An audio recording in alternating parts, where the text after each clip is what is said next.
Eh bien, le Cambodge, c'est la normalisation. Échange d'ambassadeurs entre Phnom Penh et Hanoï, tandis que M. Ieng Sary, le vice-premier ministre Khmer Rouge, est arrivé vendredi soir à Pékin. Normalisation, en effet, depuis les combats, depuis ce qu'on appelle la libération, eh bien, l'on est venu au terrain diplomatique comme à l'Organisation des Nations Unies.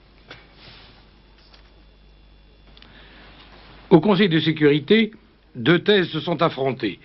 Pour l'URSS, le Conseil devait s'ajourner sans entendre le prince Sihanouk afin de laisser aux représentants des nouvelles autorités cambodgiennes le temps d'arriver. La Chine répondait, ces autorités sont des fantoches, la preuve c'est qu'on ne peut même pas télégraphier de New York à Phnom Penh. En même temps, la Chine déposait un projet de résolution condamnant le Vietnam pour agression contre le Cambodge. Finalement, seuls l'URSS et la Tchécoslovaquie ont voté pour l'ajournement et le Conseil a entendu le prince Norodom Sihanouk, envoyé du gouvernement de M. Pol Pot.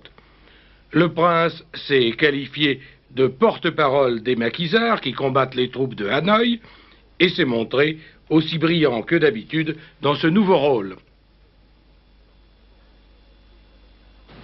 Inviter toutes les agences spécialisées des Nations Unies et autres organes internationaux liés à l'ONU,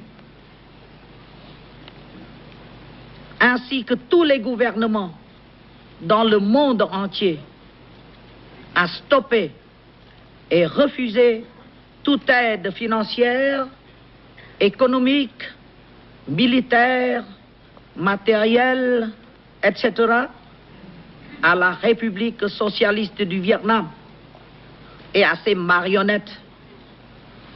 Cela afin d'amener le Vietnam à renoncer à faire le malheur du Kampuchea.